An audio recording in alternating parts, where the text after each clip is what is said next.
찬양 감사를 드립니다. 호메로스를 여러분 아실 겁니다.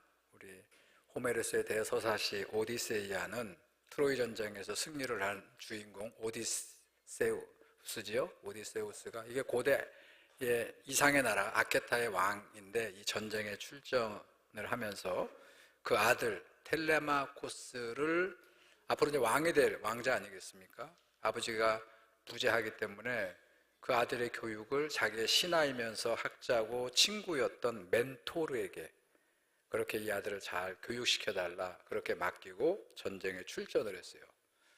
자, 그 트로이 전쟁이 10년 동안 길어졌고 또 전쟁에 승리를 하고 돌아오는 길이 또 많은 시험을 거쳐왔기 때문에 굉장히 오랜 기간 동안에 아버지가 부재한 자리를 대신해서 그 멘토르는 스승이기도 하고 상담자이기도 하고 또 아버지와 같은 그런 마음으로 이 텔레마코스를 잘 돌봐주는 이야기가 나오죠. 자, 거기에서 멘토라는 말이 유래가 됐어요. 우리 지금도 멘토라는 말을 쓰죠. 우리 인생의 지혜, 삶의 지혜를 가지고 지혜롭게 누군가를 도와주는 사람, 같이 얘기를 나누고 상담을 하고 자기의 고민을 털어놓으면 뭔가 좀 앞이 뻥 뚫리는 것 같이 그렇게 지혜롭게 주는 사람을 우리는 멘토라고 부르고, 그리고 그 멘토의 가르침을 받는 사람을 멘티라고 그렇게 말하고 있죠. 여러분, 오늘 본문을 보시면 오늘 본문에 등장하는 노아, 그 노아는 다른 사람들과의 관계 이야기는 전혀 나오지 않고 하나님과의 관계를 성경은 얘기하고 있어요. 여러분, 오늘 본문의 앞에 6장 22절을 보게 되면 이렇게 성경은 노아를 소개합니다. 노아가 이와 같이 하여 하나님이 자기에게 명하신 대로 다 준행하였더라, 그렇게 되어 있어요. 죄송합니다. 노아는 하나님의 말씀을 다 준행한 사람이다, 그렇게 성경은 말씀하고 있어요. 여러분, 준행했다는 말은 여러분들이 아실 거예요. 퍼뜩 무슨 말인지 아는데 제가 좀 더 정확하게 하기 위해서 이 준행하다는 말을 사전에서 찾아봤어요. 사전의 의미를 여러분께 좀 전해드립니다. 이런 뜻이에요. 표준이나 기준이 될 만한 것에 한치의 어긋남이 없도록 그렇게 행하는 것이다. 이게 준행하다는 뜻이에요. 자, 그러니까 노아는 하나님의 말씀에 한치의 어긋나지 않도록 우직하게 하나님의 말씀을 따라갔던 인물이었다는 것이에요. 그러니까 제가 아까 멘토와 멘티 얘기를 앞에 드렸는데 저는 이렇게 한번 생각해 보기를 바라요. 하나님과 노아의 관계가, 하나님이 노아에게 멘토예요. 그리고 노아는 그 하나님의 말씀을 따르는 멘티의 관계였다, 그렇게 볼 수 있죠. 여러분, 노아가 이 세상에 태어났는데 이 노아라는 이름의 뜻을 아는 게 조금 중요합니다. 여러분, 노아라는 이름의 뜻이 뭐지요? 자, 본문을 보겠습니다. 창세기 5장 28절과 29절을 보시게 되면 이렇게 돼 있어요. 라멕은 노아 아버지예요. 182세에 아들을 낳고 그 이름을 노아라 하여 이르되 여호와께서 땅을 저주하심으로 수고롭게 일하는 우리를 이 아들이 안위하리라. 그래서 이름의 뜻이 안위해준다. 지금으로 얘기하면 위로자라는 게 노아의 이름의 뜻이에요. 그 아버지 라멕 시대, 또 그 할아버지 시대가 우리 성경에 보게 되면 죄가 가득했대요. 우리 옛날 개역 성경은 노아의 시대를 가리켜서 죄가 관영했다. 그래서 하나님께서 세상에 이 창조물들을 지은 거를 하나님이 후회하는 그런 악을 저지르고 살았어요. 그러니까 당연히 하나님께서 그들을 징벌하시는 거예요. 여러 가지 어려운 일들이 자꾸 일어납니다. 그런 세상과 사람들을 위로하기 위해서 온 사람이 누구라고요? 노아다, 그런 뜻이에요. 자, 두 번째 뜻이 있어요. 노아라는 이름에는 두 번째 뜻이 있는데 그 뜻은 뭐냐면 숨을 고르다는 뜻이 있어요. 자, 노아는 하나님의 말씀을 듣습니다. 하나님이 노아에게 말씀을 하시면 그러면 그 말씀에 즉각적으로 반응하는 게 아니고, 여기서 우리가 신앙의 지혜를 배우는 거예요. 노아는 하나님 말씀이 자기에게 임하면 숨을 고르면서 그 말씀을 깊이 묵상하는 거예요. 자, 내가 너무나 어려우니까 못합니다 이렇게 반응하지 않고, 알겠습니다 하고 그렇게 반응하지 않고, 하나님 말씀이 내려오면 그 말씀을 따르기 위해서 노아가 가장 오래 하는 게 뭐냐면 숨을 고르면서 그 말씀을 가지고 씨름을 하는 거예요. 여러분, 노아가 살던 시대, 아니 그 앞선 시대에서부터 왜 이런 게 필요했냐면 모든 사람들이 죄를 져요. 말씀드린 대로 모든 사람들이 세상에 죄가 가득했던 시대에 하나님의 말씀이 희귀했기 때문에, 희귀했던 그 말씀을 노아가 들으면서 따라간다는 거. 여러분, 한번 이거를 추상적으로 생각하지 마시고, 우리가 하나님의 말씀을 부재한 시대에, 하나님 말씀을 거슬러 사는 시대에 하나님 말씀을 따라서 누군가가 살아간다면 본인도 힘들지만 그 하나님 말씀을 따라가는 그 사람들 때문에 주변 사람들도 당연히 힘들어지는 거예요. 불편해지는 거예요. 그 모든 환경도 불편하게 만드는 일이 지금 노아에게 일어나고 있다는 것이에요. 자, 그렇다면 어떻게 그런 시대에 모든 상황에 하나님 말씀이 희귀하게 여기고 하나님 말씀을 거슬러 사는 그런 시대에 어떻게 노아는 하나님 말씀을 따라서 준행하며 살아갈 수 있었을까? 그래서 저는 그가 하나님 말씀을 들을 때마다 한 박자 쉬면서, 그리고 그 노아가 이렇게 하나님 말씀을 마침내 준행할 수 있었던 그 모든 원천과 그 힘의 뿌리는 어디 있었다는 거예요? 그 하나님의 말씀을 듣고 그 말씀을 가지고 씨름하는 시간, 심각하게 그 말씀을 고민하고 직자적으로 반응하지 않고 그 문제를 가지고 기도했던 그 시간들이 있었기 때문에, 그 시간 이후에 노아는 이제 하나님 말씀에 입장이 서면 무식하게 그 말씀을 따라갈 수 있게 되었다는 것이에요. 자, 그래서 하나님께서는 그 노아를 부르셔서 하나님의 계획을 공유하시고, 그리고 그 노아에게 아주 막중한 그런 사명을 주십니다. 자, 노아에게 주신 사명이 뭐죠? 방주를 지으라, 이 말씀이에요. 그러니까 우리는 다 알고 있어요. 노아 그러면 노아의 방주, 하나님께서 세상을 심판하실 때 이 세상을 살릴 가족들, 짐승들을 이제 태울 방주를 지으라, 그렇게 우리가 알고 있어요. 자, 그런데 이게 그냥 단순히 하나님께서 노아에게, 의인에게, 하나님과 동행하는 이 노아에게 방주를 지으라 이렇게만 한 게 아니고요, 좀 구체적으로 말씀을 볼 필요가 있습니다. 자, 창세기 6장을 그 앞에를 보게 되면 하나님께서 노아에게 방주를 지으라 이렇게 얘기하신 게 아니고 아주 구체적으로 말씀하세요. 자, 재료부터 얘기하십니다. 이따 그 본문을 찾아볼 거예요. 재료부터 시작을 해서 방주에 쓰일 재료, 그리고 방주의 크기는 어떠해야 되며 넓이, 길이, 높이, 그리고 그걸 다 얘기하시고, 하다못해 구조도 얘기합니다. 몇 개 방을 만들고 거기에는 어떤 재료를 쓰고 그렇게 말씀하시고, 하다못해 창문 하나도 아무 데나 내는 게 아니고 어디에다가 어느 방향을 향해서 그 규모가, 그러니까 몇 규빗으로 해야 되느냐, 이것까지도 말씀하시는 내용이 나와요. 자, 찾아볼게요. 창세기 6장 14절 이하를 보시면, 자, 이렇게 하나님께서 방주와 관련되어 있어서 모세에게 지시합니다. 너는 고페르 나무로 방주를 만들되 그 안에 칸들을 막고 역청을 그 안팎에 칠하라.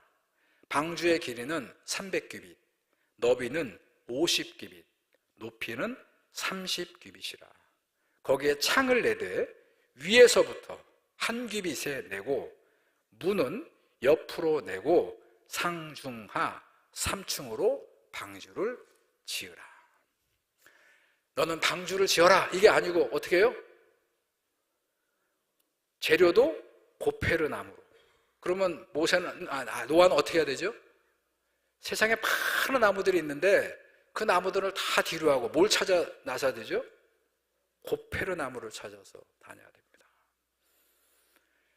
칸들을 자기가 원한 대로 한 게 아니고 하나님께서 여기 더 구체적으로 했어요. 그러니까 몇 개의 칸이 필요하고 거기에는 어떤 재료를 쓰며, 그 다음에 밖에다가도 노아는 역청이라는 것은 생각도 못했어요. 근데 역청을 다 바르라고 말씀하셨고, 길이도 어떻게 해야 되죠?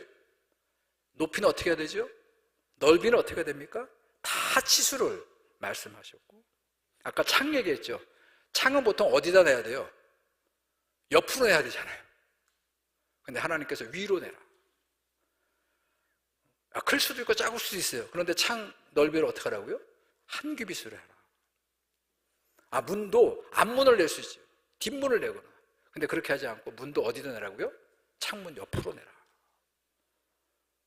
상중하 3충으로 해라. 여러분, 모세가 하나님의 말씀을 준행했다는 이런 상황들이 있다는 거예요. 이거를 다 모세가 따라 순종하는 거예요. 자, 이어서 방주를 짓고 난 다음에 방주 안에 드리는 생명들을 얘기해요. 너희 가족들을, 너희 아들들을, 너희 며느리들을, 그리고 그 다음에 짐승들까지. 근데 그냥 짐승을 드리라가 아니고 그 짐승을 하는, 이제 앞으로 유전자가 될 거예요. 이건 한 일종의 유전자라고 그랬어요. 그러니까 암수로 숫자까지 일일이 하나님이 지시하세요. 자, 그 본문도 볼게요. 6장 19절을 보시면 이렇게 하나님께서 말씀합니다. 혈육이 있는 모든 생물을 너는 각기 암수 한 쌍씩 방주로 드리라 그랬어요. 한 쌍이라고 얘기하셨거든요.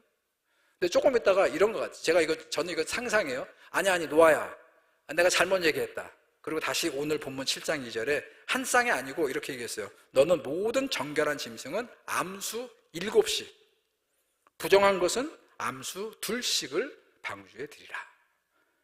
자, 이럴 때 어떻게 할까요? 어떻게 해야 할까요? 이게 노아가 아니라면 우리들에게 하나님께서 이렇게 말씀하셨으면 우리는 어떻게 할 것 같아요? 처음 말씀이 몇 쌍 드리라고요? 한 쌍 드리라. 근데 조금 있다, 아니다, 정결한 건 7쌍, 부정한 건 2쌍을 드려라, 이렇게 말씀했어요. 여러분, 노아가 잡으러 다녀야 되는 거예요. 가족은 오라고 그러면 오겠지만 이 모든 짐승은 어떻게 해야 돼요? 노아가 다 잡으러 다녀야 되는 것이에요. 한 쌍 잡는 게 쉬워요? 7쌍 잡는 게 쉬워요? 어디가 더 어려워요? 여러분 어떻게 하겠어요? 뒤쪽 얘기는 다 우리 스스로 판단해서 없애버리고, 그리고 노아는 어떻게 했을까요? 한 쌍씩 드리는 것도 힘들어요. 근데 그렇게 하지 않고 자기가 판단해서 자기가 선택하지 않고 어떻게 했다는 거예요? 하나님 말씀대로 정결한 짐승과 부정한 짐승을 구분해서 7쌍씩 드렸다는 거예요. 2쌍씩 드렸다는 것이에요. 여러분, 여기서 주목할 거는 또 이런 거 있어요. 이 짐승과 관련되는 얘기에서 주목할 것은 하나님은 정결한 짐승만 방주에 태우라고 말씀하지 않으셨다는 거예요. 자, 모두 2쌍씩 실으라고요? 부정한 짐승도 방주에 태우라. 자, 여러분들이라면 뭐라고 그럴까요? 뭐라고 그러셨겠어요? 가뜩이나 지금 내가 다 잡으러 다녀야 되고, 가뜩이나 이 비좁은데 짐승들이 많으면 지금 창문도 한 개밖에 없는데 냄새도 많이 나고, 여러분 그 안에서 온갖 오물들이 앞으로 나올 텐데, 여러분 그 짐승들은 다 누가 먹여야 되는 거예요? 누가 때마다 삼시세끼는 아니더라도 하루에 2번씩이나 이렇게 해서 그 다 누가 먹여야 됩니까? 이거 다 노아가 해야 되는 것이거든요. 그렇다면 우리 같으면 손 들고 얘기하지 않겠어요? 정결한 짐승만 하나님 하시죠. 굳이 불결한 짐승까지 하셔야 되겠습니까? 그렇게 우리가 얘기하지 않아요? 근데 여기서 한번 물어야 됩니다. 노아는 그 말씀을 듣고 아까 그랬죠. 뭐 했다고요? 한 박자 쉬면서 기도하고 시름을 하는 거예요. 여러분, 제가 한번 여러분께 묻습니다. 왜 하나님께서 정결한 짐승만 태우시지 왜 부정한 짐승들도 방주에 태우라고 하셨을 것 같아요? 왜 그러셨을까요? 여러분, 부정한 짐승도 살아야 될 생명으로 하나님은 봐주셨기 때문이에요. 하나님의 기준은 우리들처럼 옳은 것이냐, 그른 것이냐, 좋은 것이냐, 나쁜 것이냐, 그렇게 판단하지 아니하시고 어떻게 기준이 뭐라고요? 그게 생명이라는 거예요. 그들도 살아야 될 생명으로 그렇게 여겨주셨다는 것이에요. 그렇기 때문에 그 하나님의 말씀을 따라 사는 우리들은 또 그 말씀이 육신이 된 이 땅에 오신 예수 그리스도를 머리로 세우는 이 교회는 어떤 이유에서도 생명을 파괴하고 죽이는 주장과 선동에는 절대로 동의해서는 안 되는 것이에요. 절대로 생명을 파괴하는 것에 하나님은 동의하지 않으셨다. 여러분, 이 말씀의 메시지가 오늘 저는 우리가 주목해야 될 말씀 중에 하나라는 것이요. 자, 그렇게 노아가 이제 그냥 방주를 지은 게 아니라고요. 이렇게 하나부터 열까지, 하다못해 창문 하나까지도 다 그렇게 맞춰서 그가 방주를 지어서, 그래서 그는 준행한 사람이라는 것이죠. 자, 그 다음에 4절을 보시면, 자, 그렇게 방주가 저어졌어요. 그랬더니 하나님께서 이렇게 또 세 번째 명령을 하는 거예요. 자, 지금부터 7일이면 내가 40주야를 땅에 비를 내려 내가 지은 모든 생물을 지어내서 쓸어버리리라. 자, 심판이 드디어 왔다는 거예요. 자, 홍수의 심판의 때가 왔다, 이렇게 예고하시면서 하나님 뭐라고 그러시냐면, 지금부터 7일이 지나면, 자, 그러니까 지금 빨리 가서 아까 얘기했던 그 가족들하고 그 짐승들을 다 방주 안으로 들이라는 거예요. 아니, 지금 비가 내리면, 아니면 먹구름을 잔뜩 끼워주시고 막 그냥 이제 막 비가 막 곧 조만간 막 쏟아질 것 같이 이렇게 좀 환경을 조성하시고 노아에게 자, 이제 빨리 방주로 들이라, 이렇게 얘기하면 이게 좀 말이 될 텐데, 지금 이 상황은 비 한 방울 내릴 기미조차 보이지 않았을 거예요. 이 방주를 지을 때에도 많은 사람들이 미쳤다고 그랬을 거예요. 오늘 성경 본문을 보게 되면 이 방주는 그 많은 비용이 발생될 텐데, 많은 인력, 노동력이 발생될 텐데, 이거 누가 해야 되는 거예요? 누가 내는 거죠? 그거 노아가 다 지불해야 되는 거예요. 그러니까 사람들이 다 미쳤다고 그랬죠. 다 저 사람 이상하게 되었다, 조롱을 하고 비아냥 됐는데, 근데 지금 비 한 방울 내릴 기미가 내리지 않는데, 그런데 어떻게 하라는 거예요? 가족들도 그렇고 다 짐승을 데려다가 방주 안으로 들이라는 거예요. 여러분, 이 7일이 얼마나 힘들었을까요? 여러분, 주변 사람들은 물론이고 가족들조차도 이런 얘기가 나오지 않았겠어요? 아버지 꼭 이러셔야 돼요? 아니, 지금 비도 안 내리는데, 그리고 들어갔다고 쳐요. 하루가 지나고 이틀이 지나고 3일이 지나는데 아무 조짐이 없는 그 시간들이 얼마나 힘들었을까요? 어떤 것도 확신할 수 없고 어떤 것도 장담할 수 없는 상황에서 오늘 말씀을 보면 노아는 하나님의 말씀을 따라갔다는 거예요. 오늘 본문의 5절 보세요. 노아가 여호와께서 자기에게 명하신 대로 다 준행하였더라. 이 말씀만 딱 띄어서 노아를 이해하시면 안 되고, 앞뒤 문맥에서 그런 환경과 그런 상황과 그런 현실적인 자기들의 문제 앞에서 그걸 다 어떻게 선택했다는 거예요? 하나님 말씀을 노아는 따라갔다는 거예요. 이게 믿음이라는 거예요. 그래서 그를 가리켜 성경은 의로운 사람이다. 그를 가리켜 하나님과 동행하는 사람이다. 그렇게 성경은 노아를 말씀하고 있는 거예요. 여러분, 저는 노아의 말씀을 보면서 우리들을 봅니다.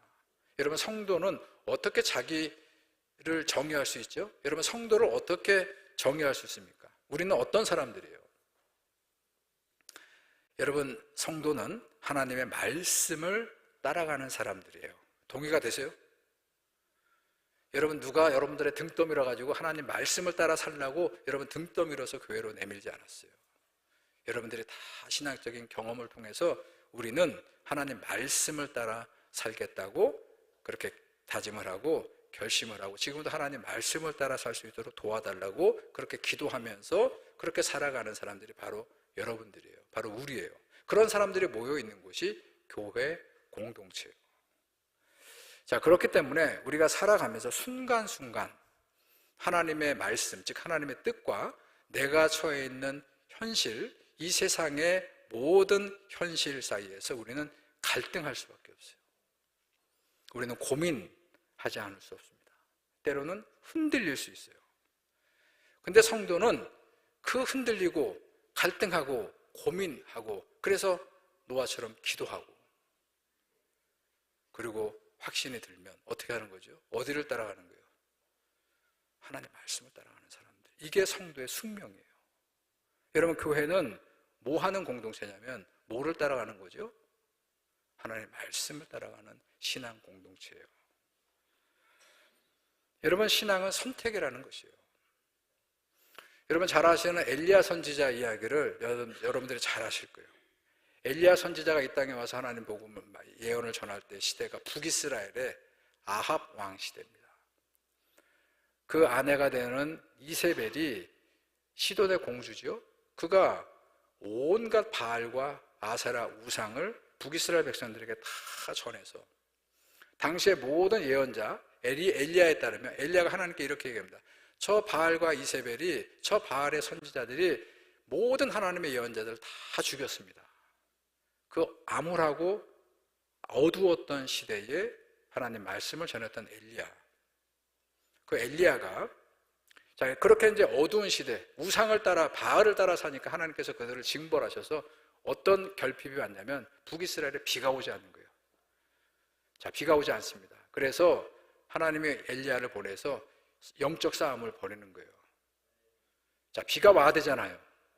그래서 엘리야가 그 바알과 아세라 선지자 그 이세벨 그 왕비에게 영적 싸움을 제안합니다. 자 그래서 갈멜산에 모이죠. 자 엘리야는 혼자 올라갔고 저 바알과 아세라 그 우상의 선지자가 도합 850명이 지금 막 무리를 지어서 이제 영적 선한 싸움을 시작할 때 그때 엘리야가 하는 유명한 말씀이 나와요. 자, 그때 그 바알과 우상의 선지자들 향해서 추상 같은 하나님 말씀으로 명하는 게 아니고 그 갈멜산 아래에서 이 영적 싸움을 지켜보는 당시 이스라엘 백성들. 그들은 양쪽에 발을 담그고 하나는 야훼에게, 하나는 바알에게. 그리고 자기한테 유리하면 언제든지 바알 쪽으로 가려고. 그렇게 양발을 담그고 있는 그 이스라엘, 북이스라엘 백성들에게 엘리야가 이렇게 외쳐요. 열왕기상 18장 21절입니다. 엘리야가 모든 백성에게 이르되 너희가 어느 때까지 둘 사이에서 머뭇하려느냐. 여호와가 만일 하나님이면 그를 따르고 바알이 만일 하나님이면 그를 따를지니라. 여러분 이 아침에 이 강단을 통해서 하나님은 여러분 한 분 한 분에게 우리 전주중앙교회에 우리 교회에 이 말씀을 하는 거예요. 언제까지 머뭇하려느냐. 야훼가 하나님이면 야훼를 따르고 여러분들이 생각하는 그 우상이 그게 하나님이면 거기를 따르라. 이 말씀을 하는 거예요. 여러분 근데 너무나 안타까워요. 저는 이 말씀의 방점이 맨 끝에 있다는 거예요. 당시에 북이스라엘 이 아합 왕의 백성들은 어떻게 했대요? 이 말씀을 듣고 그 다음 보세요. 따를지리라 하니 백성이 한마디도 대답하지 않는다.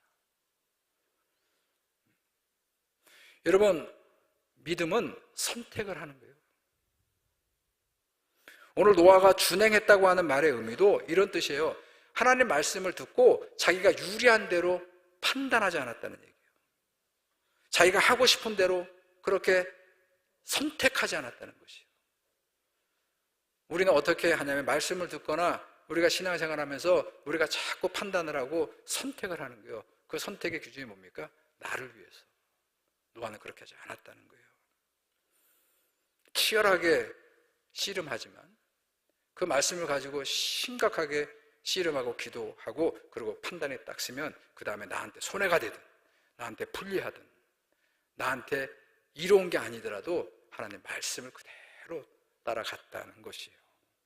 그래서 성경은 그를 가리켜 의인이라고 얘기합니다. 여러분 이때 의인은 의사자를 얘기하는 게 아니에요. 하나님의 그 행실과 삶을 보고 의롭다고 인정해 준 사람이라는 것이에요. 성경은 그를 가리켜 하나님과 동행한 사람이라고 평가하고 있어요. 여러분 지금도 하나님은 이 노아와 같은 하나님이 의롭다고 인정해 주는 사람, 하나님의 말씀과 동행하는 사람을 찾으세요. 오늘도 이 아침에 이 강단을 통해서 이 노아의 이야기를 통해서 여러분들에게 이 선포되는 말씀을 통해서 여러분 마음속에서 누구를 지금 찾는 거예요? 이 노아와 같은 그런 말씀을 따라 준행하는 그런 마음을 우리에게 주시고 그런 사람들을 찾으시는 거예요. 자, 왜 이 노아와 같은 사람이 하나님께 필요하냐면 이 노아를 통해서 자, 그들만 살리는 게 목적이 아니에요. 다 심판받을 때 노아와 그 가족들과 정결한 짐승들, 생명들을 살리는 게 목적이 아니고 그 다음에 하나님은 이 노아와 그 아들을 통해 새로운 미래를 다시 기획하시는 거예요. 자, 새로운 미래를 만들어 가실 계획을 하나님은 가지고 계셔서 오늘 본문의 9장, 이 노아 이야기의 긴 이야기의 끝을 보시면 하나님은 이 노아를 통해서 언약을 다시 세우신다는 거예요. 창세기 9장 8절과 11절을 여러분 찾아가 보시기 바랍니다. 자, 창세기 9장, 다음 장 9장의 8절을 보시면 또 11절을 보시면 이렇게 되어 있어요. 하나님께서 노아와 그 아들들에게 말씀하여 이르시되 내가 너희와 뭐를 세우겠다고요? 언약을 세우리니. 이 언약은 뭡니까? 홍수의 심판으로 다 심판받은 이 세상을 다시 하나님 보시기에 아름다운 세상으로, 하나님 말씀이 희귀한 그런 세상이 아니라 하나님 말씀이 강물처럼 흐르는 그런 세상을 노아와 함께 만들어 가기 위해서 그와 그 자손들에게 언약을 세우시는 거예요. 다시는 모든 생명을 홍수로 멸하지 아니할 것이다. 이렇게 하나님의 의지를, 비밀을 누구에게요? 하나님 말씀을 따르는 노아와 같은 성도들에게 공유하시는 거예요. 그리고 그 징표로 뭐를 보여주셨다고요? 무지개를 보여주셨다. 이렇게 노아의 대장장의 스토리는 끝을 맺고 있어요. 여러분, 지금도 이 아침에 노아와 같은 성도들을 찾으십니다. 하나님 말씀을 들으면 판단하지 않고 직접적으로 어떤 행동하기보다는 그 말씀을 가지고 씨름하고 기도하면서 성령께서 나를 도우시면 판단이 서면 그 다음에는 어떤 일이 있더라도 그 말씀을 우직하게 따라가는 그런 성도들, 하나님 보시기에 의로운 사람들, 하나님 보시기에 의롭다고 인정되는 교회를 지금도 주님은 찾으시는 거예요. 그런 성도들은, 그런 교회는 사람들을 두려워하지 않습니다. 사람들의 안목을 두려워하지 않아요. 하나님을 경외합니다. 하나님 말씀을 허투루 듣지 않습니다. 그 말씀을 따라가는 거예요. 저는 오늘 이 아침에 여기 함께 이 말씀을 듣는 여러분들이 하나님 말씀을 준행하는 성도로, 그런 여러분들이 모인 우리 전주중앙교회가 하나님의 말씀을 노아처럼 준행하는 성도들로, 그래서 지금 이 어두운 시대에 다시 우리 교회를 통해서 하나님의 언약이 세워지는 그런 은혜를 경험하시고 그런 은혜를 바라보시는 그런 저와 여러분들이 다 되기를 주님의 이름으로 축원합니다. 좋으신 하나님, 오늘 노아의 이야기를 저희들이 듣게 하심을 감사합니다.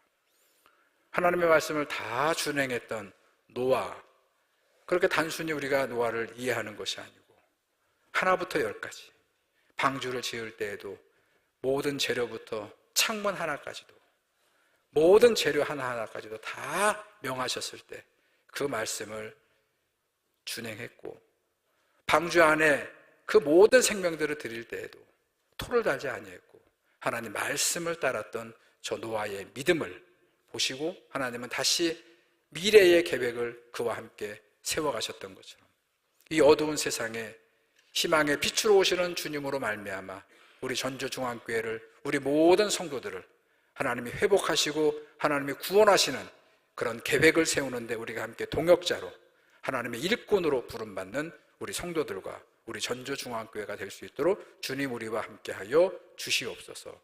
예수님의 이름으로 기도드렸습니다. 아멘. 우리 다 같이 일어나셔서 마지막